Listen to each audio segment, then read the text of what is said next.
बोलो श्री प्राणनाथ प्यारे की जय। बोलो श्री सतगुरु महाराज की जय। डे 78, 78वां दिन। श्री सिंधी मंथन। एही कौल फैल जे हाल। ये कौन से कौल फैल और हाल की बात हो रही है जो पिया बदल देते हैं? और इतनी सुंदर सजावट, डेकोरेशन, बहुत सुंदर। सुंदर साज जी, कितने नमन करूं आपके चरणों में, आप सबके चरणों में। ये ऋण आपकी सेवाओं के कैसे चुकाने हैं पता नहीं। पिया जी सब पर बहुत बहुत मेहर बरसाएं, जल्दी बरसा रहे हैं वो। जल्दी दीदार हो इन सारे सुंदर साथ को जो दिल देकर सेवा कर रहे हैं। प्रणाम जी, प्रणाम जी। आइए, हम बात कर रहे थे विरहा की। सुंदर साथ जी सबसे पहला विरहा सुंदर साथ जी पहले बताएंगे कि 7 प्रकार के विरहा में से एक विरहा मैं छोड़ दूंगी अभी आज, क्योंकि उसको बहुत समय लगेगा। सबसे प्रथम प्रकार का विरहा जो रहा, आज हम श्री कृष्ण त्रिधा लीला में डूब इतरा रहे हैं सुंदर साथ जी, उसी से रिलेटेड प्रथम प्रकार का विरहा कौन सा रहा? सभी सुंदर साथ जी को याद है ना? पहला विरहा कौन सा था? इनको दोहराते चले जाएंगे, कभी ना भूले दिल में से। क्या पता इसी की रटन लगाते लगाते आंखों से आंसू झरने लग जाएं। वो परिस्थिति जरूर आने वाली होगी, तभी धनी इसमें डुबोने का प्रयत्न कर रहे हैं। जी मुकेश भैया प्रणाम जी। भैया आपकी आवाज नहीं आ रही, प्रणाम जी। Connected. जी प्रणाम जी सुंदर साथ जी। प्रणाम जी, अब आ रही है भैया। पहला विरह तब था जब ब्रज से रास में जाने से पहले श्री कृष्ण जी ने बांसुरी बजाई, और बांसुरी की आवाज सुनते ही जो ये तड़प हुई कि ये इतनी, मतलब हमारा ऐसा लगा जैसे सभी को नाम ले लेके बुला रहे हो, कि ये आवाज आ रही कहाँ से आ रही है, तो उस आवाज के बगैर रहा ना जाए। और उस आवाज के पीछे पीछे ही उनके जो है, उनकी उनके प्राण, मतलब आत्माएं निकल के उसके दौड़ दौड़ गई एकदम।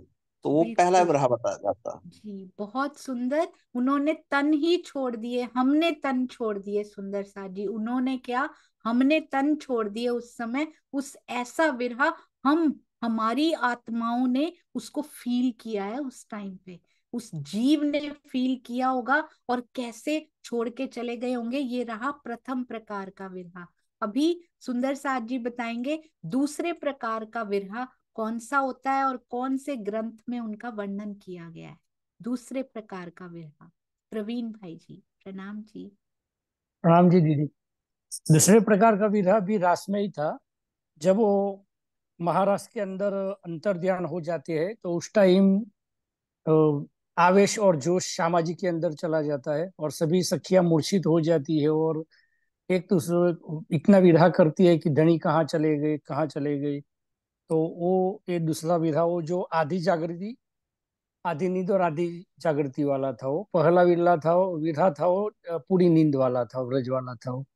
जी बहुत सुंदर भाई, बिल्कुल सही। और ये दोनों प्रकार के विरहा श्री रास ग्रंथ में हमें बताए गए हैं। अब सुंदर साथ जी बताएंगे तीसरे प्रकार का विरहा। बा के चरणों में कोटि कोटि प्रणाम जी। तीसरे प्रकार का विरहा किस ग्रंथ में बताया गया और कौन से प्रकार के विरहा की ये बात की गई है? शांता जी प्रणाम जी। प्रणाम जी। दीदी, तीसरे प्रकार का विरह जो है वो प्रकाश गुजराती और प्रकाश हिंदुस्तानी में बताया है। हफ्से में जब जागृत हो जाते हैं और वाणी उतरने लग जाती है, जब उनको दीदार हो जाते हैं राज श्यामा जी के, तब उसके बाद उनको विरह, ये पछतावे का विरह होता है कि सतगुरु के रूप में श्यामा जी मेरे साथ थी, लेकिन मैंने उनकी पहचान नहीं करी। तो ये तीसरे प्रकार का विरह बताया गया। जी प्रणाम। बिल्कुल सही। तो इन तीनों विरहा में कोई अंतर नजर आया? प्रखर अंतर कोई एक स्पष्ट जो नजर आ रहा हो जो अभी तक बताए गए हैं?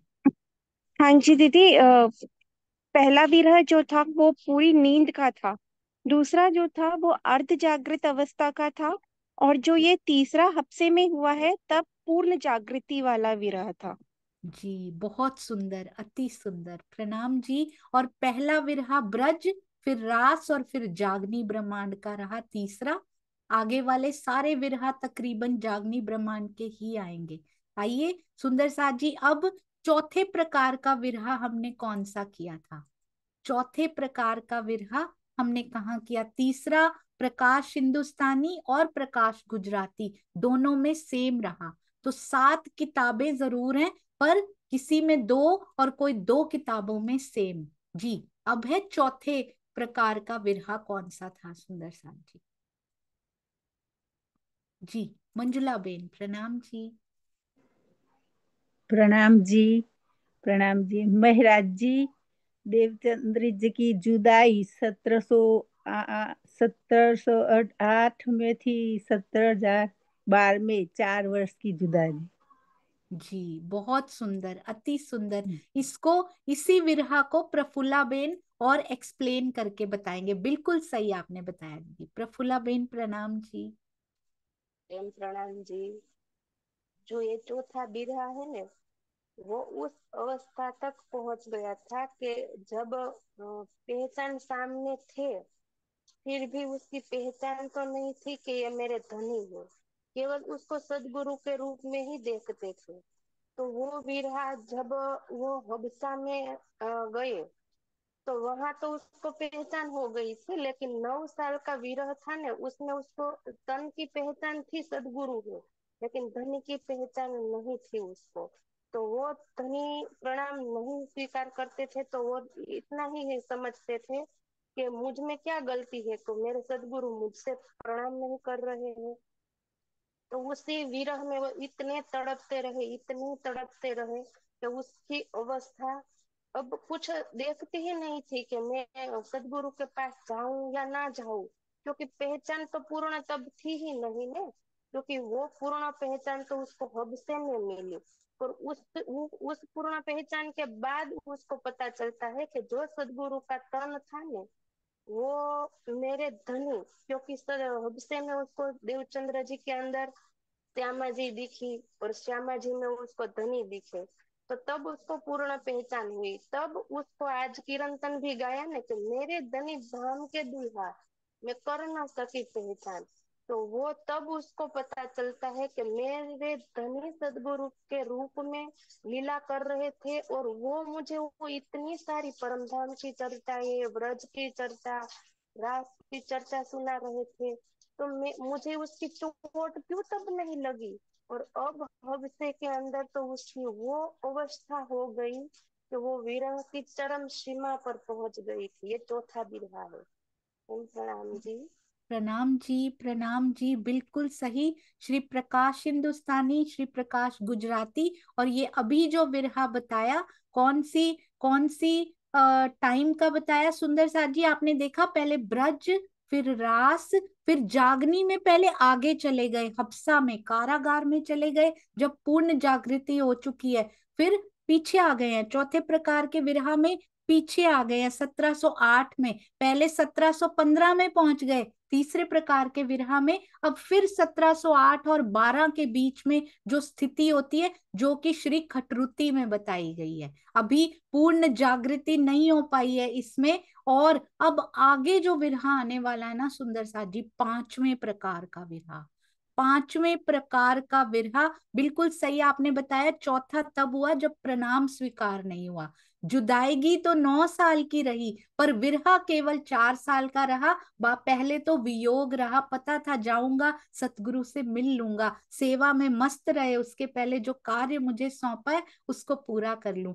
अब 4 साल का विरहा। अब सुंदर साथ जी, पांचवें प्रकार का विरहा भी खटरुती में ही बताया गया। यानी शटरुती थोड़ी सी चौपाइयां हैं, छोटा सा ग्रंथ अंग सुंदर साथ जी, पर उसमें भी दो प्रकार के विरह बताए गए। ये दूसरे प्रकार का विरह को समझने के लिए, अंदर उतारने के लिए धनी को, मुझे तो क्या समय लगना है, मैंने तो, मेरा जीव तो कुछ करता ही नहीं है, उनको उतारने के लिए या जीव को वैसा बनाने के लिए कि वो समझ में आ पाए, कम से कम 1 हफ्ता लग गया। वो एक छोटा सा पैराग्राफ ही सोचती रह गई, मैं कौन से विरह की ये बात कर रहे हैं। लिखा तो ऐसे हुआ था, उनके शब्दों में भी पढ़ेंगे अभी हम, स्वामी जी के शब्दों में कहते हैं, ये उस समय की बात हो रही है। I could never ever imagined कि उस समय भी कोई विरह हुआ करता था।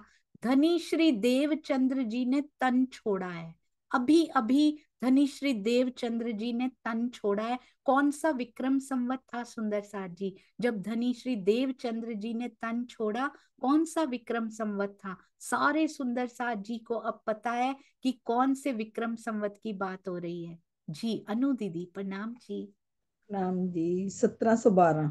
बिल्कुल सही, अति सुंदर। रानी दीदी ने भी बताया, विक्रम संवत 1712 से लेकर वो स्थिति जब पश्चाताप का विरह शुरू होगा, तीसरे तीसरे विरह की स्थिति तक, 1712 से लेकर तीसरा विरह कब होता है सुंदर साथ जी? तीसरे प्रकार का विरह जो श्री प्रकाश हिंदुस्तानी और प्रकाश गुजराती में लिखा गया है, यानी कि जब उनको दर्शन हुए हैं, जब उनको दर्शन हुए, वो कौन सा विक्रम संवत है सुंदर साथ जी? धनी जी को, हमारे श्री जी को दर्शन हो रहे हैं कारागार में, कौन सा वो समा है, कौन सा विक्रम संवत है? स्नेह दीदी प्रणाम जी। प्रणाम जी। संवत 1715।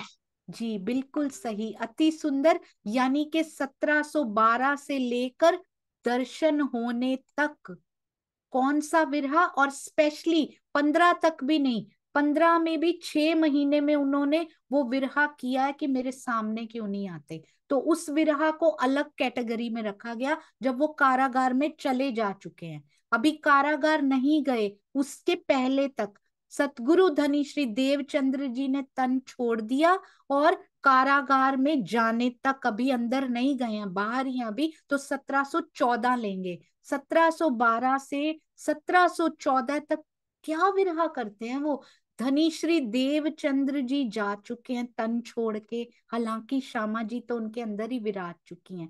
तो इस विरह के बारे में हम बाद में जानेंगे, इस कड़ी को मैं अभी छोड़ रही हूं, पर इसको 5वां विरह करके लिखा गया है। उनके तन छोड़ने का भी विरह होगा कि सतगुरु मेरे से अलग हो चुके हैं, पर इसके अंदर और बहुत कुछ डीप समाया हुआ है, जो हम पहले छठा, सातवां, आठवां कर लें, फिर 5वें पे वापस आएंगे सुंदर साथ जी। छठे प्रकार का 5वां विरह आपको समझ में आ गया ना? धनी श्री देवचंद्र जी ने तन छोड़ा है विक्रम संवत 1712 में, उससे लेकर 1714 तक 2 साल का ये जो विरह रहा, इसको भी खटरुति में ही कवर किया गया है। 2 प्रकार का विरह खटरुति में आया। पहला विरह कौन सा था सुंदर साथ जी? खटरुति में आया जो 4 साल का, अरब से आने के बाद जो विरह रहा 1708 से 12 तक। दूसरे प्रकार का विरह 12 से 14 तक कंटिन्यू हो रहा है, बिल्कुल 8 से 12, 12 से 14। 15 वाला हम पहले कवर किया, दर्शन के बाद वाली स्थिति। एक दर्शन से पहले वाली स्थिति भी रही है कारागार में, आपको याद है ना? दर्शन से पहले 6 महीने जो वो विरह करते हैं कि मेरे सामने नहीं आओगे तो अब मैं सांसें ही छोड़ दूंगी, अब मुझे रहना ही नहीं है यहाँ पे। हुक हुक श्वास ले वाला जो विरह होता है कि आह भी सूकी अंग में और श्वास भी छोड़े ओ संग। तो अगर आप मेरे सामने नहीं आते हैं तो मैं इस तन को अब रखना ही नहीं चाहती, मैं इसको छोड़ दूंगी। वो विरह 6 महीने का वो आता है कलश हिंदुस्तानी में, नेक्स्ट वाला। ये पूरा आपने देखा 1712 से पहले 8 से 12 तक, फिर 12 से 14 तक, अब 14 से 14.5 समझ लीजिए, 15वां साल शुरू हो चुका है, यानी अब वो कारागार में चले गए हैं। 15वां साल 1715 उन्होंने हफ्सा में बिताया। पहले 6 महीने जो वो विरहा करते हैं कि पिया ऐसी मुझसे क्या भूल हो गई, जो मैं सुंदर साथ की सेवा ही तो करना चाहता था। और बाद में जो विरहा तामस का बोला गया, सुंदर साथ जी इसका नाम जो बोला गया विरहा तामस का, कि कौन से प्रकार का है ये, छठे प्रकार का ये विरहा है, विरहा तामस का, कि अगर आप पिया मुझे दर्शन नहीं देते तो मैं इस संसार में अब रह ही नहीं सकती, अब मैं यहाँ रहना ही नहीं चाहती। इंद्रावती पुकार पुकार के कहती है, खाना खाने का उस जीव का दिल नहीं करता, सूख के कांटा हो गया है वो शरीर। उस विरहा में विरहा तामस का श्री कलश हिंदुस्तानी। आगे लिखा गया सुंदर साथ जी, आगे लिखा गया सनंद का विरहा। और श्री कलश हिंदुस्तानी में और सनंद में एग्जैक्टली सेम विरहा को ही दूसरे शब्दों में बताया गया, यानी दोनों किताबों में यही विरहा बताया गया। कौन से नंबर का, 7वें नंबर का विरहा इन दोनों किताबों में ही बताया गया, जो सेम टू सेम रहा। 7वें नंबर का विरहा कहाँ, कलश हिंदुस्तानी और सनंद में सेम, किताबें दो पर विरहा एक ही गिना गया। अब आएगा 8वां, 8 प्रकार के विरहा में 8वां विरहा जो हम कर रहे हैं श्री सिंधी का विरहा, 8वें प्रकार के विरहा में बताया गया। और उसमें स्वामी जी ने क्या लिखा है इस किताब के बारे में, कहते हैं इसमें बताते हैं कि ज्ञान अब पूर्णता को प्राप्त हो चुका है। खिलवत, परिक्रमा, सागर, सिंगार, सारे ग्रंथ उतर चुके। कौन से सारे, मारिफत की सारी किताबें उतर चुकी, उनके सिंगार का वर्णन हो चुका, 25 पक्षों का वर्णन हो चुका, खिलवत खाने की जो बातें हैं इश्क रब्द की उनका पूरा वर्णन हो चुका, सागर की गहराइयों में पिया आप हमें लेकर आ गए, ज्ञान की पूर्णता यहाँ पर हो गई। तब आता है जाके सिंधी का विरहा। इसीलिए सुंदर साथ जी सिंधी पर जाने के लिए बहुत ऊंची मनस्थिति चाहिए, बहुत ऊंचे विचार चाहिए, बहुत ऊंची दिल की जलवायु, दिल की परिस्थिति बहुत ऊपर पहुंच जानी चाहिए, तब सिंधी का विरहा आता है सुंदर साथ जी। ज्ञान को पूर्ण होने के बाद कैसे प्राण प्रियतम को अपने दिल में समा लिया जाए, कैसे बसा लिया जाए, ये सिखाती हैं हमारी इंद्रावती जी। इसको कहा गया कि अब ज्ञान पूरा मिल चुका, लक्ष्य मुझे पता है, क्या अब लक्ष्य मिल क्यों नहीं रहा, पूरा पता चल चुका, अब तो मेरे सामने क्यों नहीं आते पिया जी, अब सारे वशीकरण मंत्र वो सिखाती जा रही है, अब भी सामने क्यों नहीं आते, ये सिंधी में बताया गया। अब सुंदर साथ जी ये पूर्ण नहीं हो सकता, केवल मेरे शब्दों में सुन के पूर्ण नहीं हो सकता, तो स्वामी जी के शब्दों में इनको पढ़ना बहुत जरूरी है। इन विरहा को आइए स्वामी जी के शब्दों में, मीठे शब्दों में पढ़ते हैं, जहां से जो मूल स्रोत है उसको कभी नहीं छोड़ना चाहिए, मूल स्रोत तक जाते और चीजें मिलेंगी। और अभी सुंदर साथ जी अभी खटरुती शुरू नहीं हुई है, अभी पहली किताब अभी पहला, ये देखिए अभी स्वामी जी ने अनुभूमिका लिखी है यहाँ पर, ओनली अनुभूमिका लिखी है, और उसके बाद अभी खटरुती की पहली चौपाई शुरू नहीं हुई है, ये अभी वो है खटरुती। श्री राज श्यामा जी प्राउडली से निज नाम श्री कृष्ण जी अनादि अक्षरातीत, सो तो अब जाहिर भय सब विध वतन सहित, सब विध वतन सहित। ये कृष्ण जी से ही 2 विरहा सिखाए हैं कृष्ण जी ने सुंदर साथ जी, पहले दोनों ब्रज का भी रास का भी, तो इनको कैसे छोड़ा जा सकता है, ये तो पहले दिल में समाएंगे सुंदर साथ जी। अपने ध्यान से सुनिएगा क्योंकि बहुत बारीक बातें हैं ये अर्श की। अपने प्राणेश्वर को प्रत्यक्ष करने के लिए अति अति अति सुंदर, जिसने ये आहें ली हो ना उसको पता होता है सुंदर साथ जी। अपने प्राणेश्वर को प्रत्यक्ष करने के लिए हृदय से निकलने वाली आहों का, आहें तो कैसी होती हैं सुंदर साथ जी, कैसी होती है, एक हवा सी गर्म हवा सी निकलती है, वो घनीभूत हो जाए, जम जाए जब।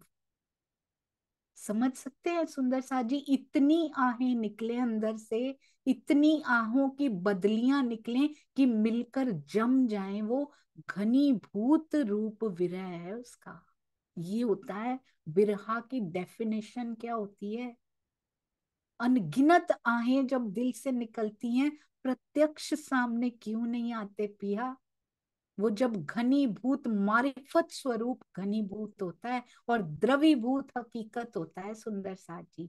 आहें जब इतनी इकट्ठी हो जाएं कि जमने लग जाएं बाहर आके, घनीभूत रूप मारिफत रूप उनका प्राप्त हो जाए, उसको कहते हैं विरहा। ये प्रेम से पूर्व की अवस्था है। कितनी आहें अंदर से निकलनी चाहिए सुंदर साथ जी उनके लिए, किंतु ये प्रेम से पहले की अवस्था जरूर है, जस्ट बिफोर प्रेम। पर इसको कम ना किएगा, प्रेम की ही तरह शब्दातीत है ये। एक एक शब्द में स्वामी जी का एक्सपीरियंस समाया हुआ है, इन शब्दों को हल्के में ना ले लीजिएगा। कहते हैं ना चितवन क्यों नहीं लगती, तो ये आहों का घनीभूत रूप आना चाहिए सुंदर साथ जी। जिसका आया है वो लिख रहा है। प्रेम की तरह शब्दातीत विरह की महिमा भी है। ये नहीं मिलता परम धाम में, सिर्फ यहाँ पर आकर। सुंदर साथ जी, कैसी कारीगरी पिया ने की है, जो यहीं मिल सकता था। प्रेम तो वहां भी मिलता था, विरह के बिना उसकी पहचान नहीं हो सकती। खेल के महाकारण में छुपा हुआ ये विरह भी है, क्योंकि इसके बिना प्रेम नहीं मिल सकता सुंदर साथ जी। बहुत कुछ समाया एक एक शब्द में, बहुत कुछ। मैं अनुभूमिका से आगे जा ही नहीं पा रही अभी तक। 10 दिन हो गए हैं सुंदर साथ जी। कभी सोचती हूँ कब वाणी पूरी होगी पिया, और अब तो सोचा नहीं, मुझे नहीं करनी। जब पिया कराएंगे पूरी वाणी, पूरे जीवन में भी नहीं पढ़ पाई कोई बात नहीं, क्योंकि आशिक वो होता है जब जो उसके नख के नूर में ही अटक के रह जाए, झांझरी घुंघरी तक उसका ध्यान ही ना जाए। एक अंग में जो अटक जाए वो आशिक होता है। तो पिया कोई बात नहीं, सारे अंगों के दर्शन तुमने नहीं करवाने, एक अंग में ही अटका दे। जैसे आप करो पिया, जैसे आपकी इच्छा वैसे करते चले जाइए। विरहा आत्मा का धर्म नहीं है, आत्मा विरहा नहीं करती है, बल्कि ये समर्पण की पराकाष्ठा को प्राप्त हुए जीव का है। ये सुंदर सा जी, जीव के शुद्ध हृदय से उठने वाली पुकार है। पहले हृदय तो शुद्ध हो। कितनी इसमें समाई हुई है सुंदर सा जी प्री रिक्विजिट्स। जीव कैसा हो? शुद्ध हृदय। कभी किसी का कुछ नहीं, गलत तो सोचना छोड़ ही दो, उसको समय नहीं मिलेगा। पिया जी के विचारों से उसको समय मिलेगा तो किसी के बारे में गलत सोचेगा ना, या अपना समय व्यस्त व्यर्थ तब करेगा ना, वेस्ट तब करेगा जब उसको धनी से समय मिलेगा। शुद्ध हृदय होना चाहिए, और समर्पण की पराकाष्ठा प्री रिक्विजिट्स हैं जीव के, ये होने जरूरी हैं। इसके बिना विरहा भूल जाइए सुंदर साथ जी। समर्पण की पराकाष्ठा बोलते किसको हैं? पूर्ण रूप से समर्पित, मेरा कुछ नहीं है। माया का तो बहुत ऊंचा उठ जाना चाहिए। माया का विचार अभी भी दिल में आता है, ये काम ऐसे हो जाए, ये ऐसे हो जाए, तो हम समर्पित कहाँ छोड़ा हमने सुंदर साथ जी। पूरा छोड़ दीजिए। वी आर नथिंग, हम यहाँ देखने आए हैं, पिया दिखाने आए हैं, बहुत सुंदर दिखा रहे हैं। वो प्लान करके आए हैं, वो प्लान वैसा का वैसा ही चलेगा। वी कांट चेंज इट कि ये ऐसा हो जाए, ये ऐसा। We are wasting our time to suggest, director साहब ऐसा कर दीजिए। Wasting our time, simply wasting. Don't waste your time. अपना समय इधर लगाइए, समर्पित होने की तरफ लगाइए। ब्रह्मवाणी पढ़ के ईमान इतना पक्का कर लीजिए कि समर्पण पे अपने आप वो स्थिति आती चली जाए। मुझे कोई फर्क नहीं पड़ता दुनिया क्या कहती है, ये बावरी हो गई है, ये ऐसा हो गया है, धनी की ओर लगे, हमें फोन नहीं करते, वॉट एवर इट इज। मुझे पिया तू चाहिए अब, बस एक ही लक्ष्य है मेरा, पूरे रोम रोम से सुंदर साथ जी उस तरफ प्रयास करना है। और माया को दिल से छोड़ दीजिए, बाहर से उस कर्तव्यों को निभाते जाइए, दिल पिया को दे दीजिए। समर्पण की पराकाष्ठा और शुद्ध हृदय से, जीव के शुद्ध हृदय से उठने वाली ये पुकार है विरहा, कि अब तेरे बिना नहीं रह सकते। पहले विरहा बता रहे हैं, फिर बताएंगे कितने प्रकार का होता है।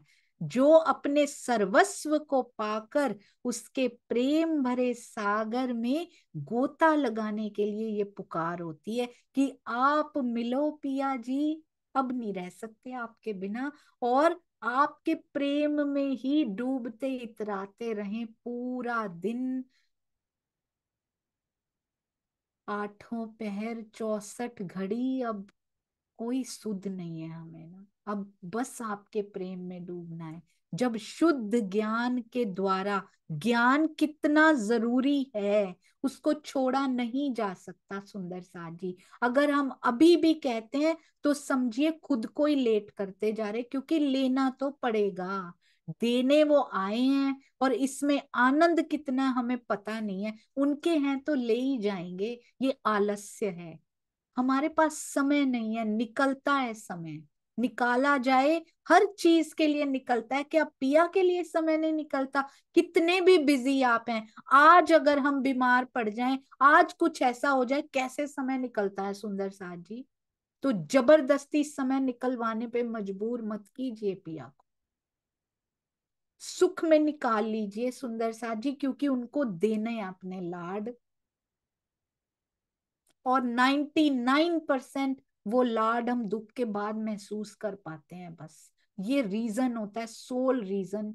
अगर कोई 1% है, उसके बिना ही ले ले। देवचंद्र जी को कोई दुख नहीं था सुंदर सा जी बाहर से, कि दुख से मिले हों, वो निकल पड़े थे।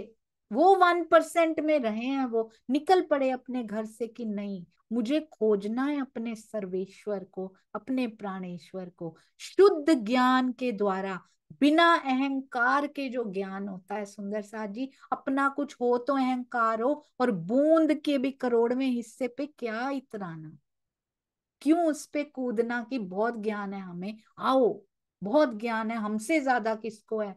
यहाँ केवल उसको पता है सुंदर साथ जी, बाकी सारे कठपुतलियां हैं। जितना वो देता है, जितना देता है उतना भी मुख से निकालने देता है, या आधा दिल में ही समा देता है, ये भी उस पे ही है। जब शुद्ध ज्ञान के द्वारा अपने प्रेमास्पद, जिससे प्रेम किया जाता है, आशिक का निर्धारण हो जाता है, माशूक, और विश्वास ईमान रूपी, ये बहुत सुंदर है, ये पहले भी एग्जाम्पल दिया था।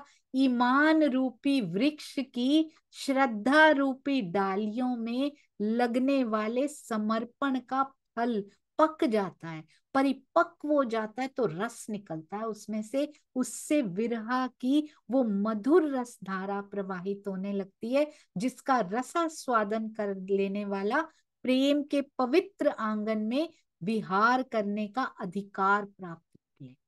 उसको अभी राइट मिला है सुंदर साथ जी, प्रेम में डूबने का।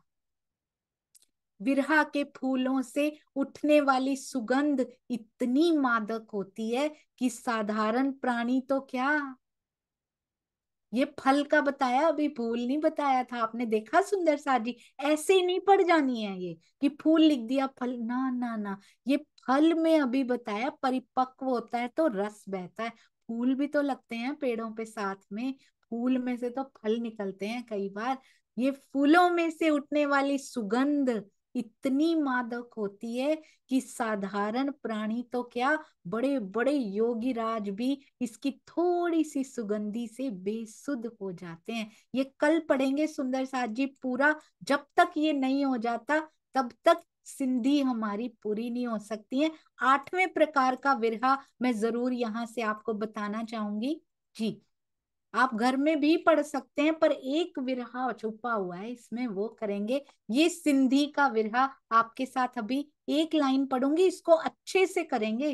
परम धाम की चारों किताबों, खिलवत परिक्रमा, सागर श्रृंगार का अवतरण होने के पश्चात सिंधी का जो विरह प्रकट हुआ है उसमें ये तथ्य दर्शाया गया है कि ज्ञान की पूर्णता के पश्चात प्रियतम अक्षरातीत को अपने धाम हृदय में बसाने के लिए करना क्या चाहिए, क्योंकि समय इजाजत नहीं दे रहा। नहीं तो दिल करता है 3 घंटे इस पे बैठे रहें, और 3 घंटे नहीं सुंदर साथ जी, इस पे दिन महीने बैठे रहा जा सकता है। बहुत बहुत सुंदर। स्वामी जी के चरणों में दंडवत लेट लेट भी जाए ना, उनकी दंडवत परिक्रमा भी कर लें तो कम है। जो उनके हृदय सागर में से निकल निकल के ये हमारे पास पहुंचे हैं ना, कितनी कसनी उन्होंने की है, कितनी रातें वो जागे हैं, कितने दिन का, कितने समय का उन्होंने भी भोजन छोड़ा है। महामती जी, सुंदर साथ जी भोजन ग्रहण कर रहे होते थे, चौपाइयां उतरनी शुरू हो जाती थी। स्वामी जी के हृदय में भी ऐसा नहीं होता कि कलम लेके बैठेंगे तो भाव आएंगे। वो भी बैठे होते हैं, आने शुरू हो जाते हैं भाव, और वो लिखना शुरू कर देते हैं। सुंदर साथ जी हर समय कॉपी पेन उनके पास रहता है कि अभी जो पिया दे रहे हैं उसको फटाफट लिख लूं, क्यों हम तक पहुंच जाए और हम उस पर असर कर लें। सुंदर साथ बोलो श्री प्राणनाथ प्यारे की जय। बोलो श्री सतगुरु महाराज की जय।